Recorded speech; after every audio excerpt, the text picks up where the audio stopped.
Hi everybody, I'm here at the Orioles bike cage at the Valour Community Center. This is a bike hub where during the summertime you can come and work on your bike, get it fixed, find some spare parts, those kinds of things. There's a number of bike hubs all around the city. I'll give you a list down below, or at least a link.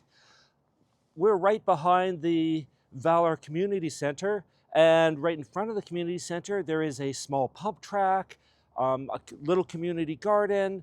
The community center has a bunch of programs that it offers as well. There's a skating rink and basketball courts. But if you get a chance, Valour Community Center in the summertime, the Oriole Bike Cage.